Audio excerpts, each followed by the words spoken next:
খুব মর্মান্তিক ঘটনা। বহু শ্রমিক চাপা পড়ে মারা গেছে। তো আমার তো বিশেষ কিছু ক্ষমতা নেই।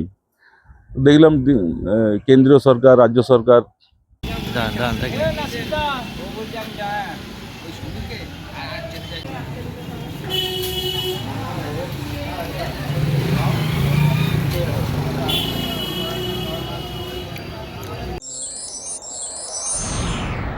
Enjoy a weekend at Vedam, the paradise of peace.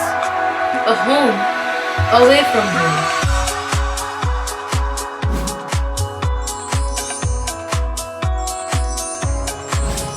See yourself resonating with the nature. Vedam welcomes you to create your best memories. Taratala বিপর্যয়ে মৃতদের পরিবারের পাশে দাঁড়াতে একদিনের বেতন দিলেন পুলিশ কর্মী। নানা সামাজিক কাজ, মানুষের পাশে থাকার কাজ করে চলেছেন তিনি। তারাতলার গোডাউন চাপা পড়ে মৃত্যু হয়েছে অনেক শ্রমিকের, আহত হয়েছেন অনেকে। রাজ্য সরকার মৃতদের 10 লক্ষ টাকা ও আহতদের 1 লক্ষ টাকা করে সাহায্য দিয়েছে। যাদের চিকিৎসা চলছে তাদের চিকিৎসার দায়ভার নিয়েছে সরকার। সেই পরিবারগুলোর পাশে দাঁড়াতে মুখ্যমন্ত্রী শুভেন্দু অধিকারীর ত্রাণ তহবিলে একদিনের বেতন দিলেন পুলিশ কর্মী সুকুমার উপাধ্যায়। সুকুমার চন্দ্রনগর পুলিশের কনস্টেবল। তার বাড়ি বাঁকুড়ার গঙ্গাজল ঘাটে। মানুষের জন্য নানা ধরনের কাজ করেন তিনি। করোনা পর্বে বহু অভুক্তের মুখে খাবার তুলে দেওয়া থেকে অসহায় ভবগুরুদের বাড়ি খুঁজে বের করে তাদের বাড়ি পাঠানো, চিকিৎসার ব্যবস্থা থেকে আর্থিকভাবে দুর্বল পড়ুয়াদের বই খাতা দেওয়া সবই করেন। চুঁচুড়া মুখ্য ডাকঘর থেকে মুখ্যমন্ত্রীর ত্রাণ তহবিলে একদিনের বেতন পাঠান পুলিশ কর্মী।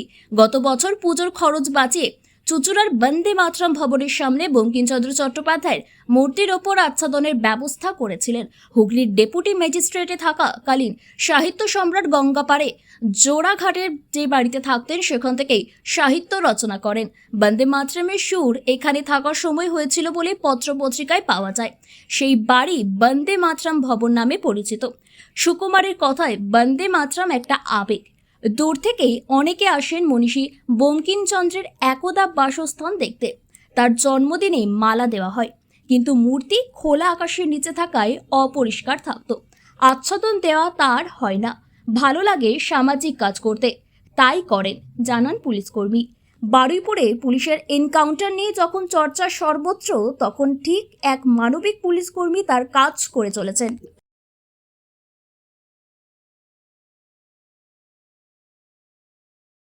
এটা আমার মনে হলো খুব মর্মান্তিক ঘটনা। বহু শ্রমিক চাপা পড়ে মারা গেছে। তো আমার তো বিশেষ কিছু ক্ষমতা নেই। দেখলাম কেন্দ্রীয় সরকার, রাজ্য সরকার বিভিন্নভাবে তাদেরকে সাহায্য করছে। আর যে কোনো মৃত্যুই খুবই বেদনাদায়ক। মৃত্যু ক্ষতিপূরণ দিয়ে কোনো কিছু করা যায় না। তো আমার মনে হলো যে একটু সামান্য হলেও যদি ওদের পাশে দাঁড়াতে পারি, সেই হিসাবে আমি চিন্তা করলাম আমার একদিনের বেতন মুখ্যমন্ত্রীর ত্রাণ তহবিলে দেব। সেই জন্যই আমি যখন বেতন পাই 1 তারিখ, তখন আমি আমার একদিনের বেতন আমাদের পশ্চিমবঙ্গ মুখ্যমন্ত্রী মাননীয় শুভেন্দু অধিকারীর মহাশয়ের ত্রাণ তহবিলে একদিনের বেতন আমি পাঠিয়েছি তাদের ক্ষতিপূরণ হিসাবে।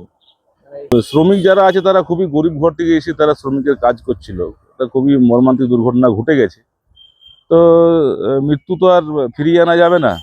তাদের পরিবারের প্রতি সমবেদনা জানানো এবং তাদের পরিবারের পাশে দাঁড়ানো, সেই জন্য আমার মনে হলো যে যদি মুখ্যমন্ত্রী ত্রাণ তহবিলে কিছু আমি দিতে পারি, তাহলে আমি নিজে খুব আত্মতৃপ্তি, খুশি হব আর কি।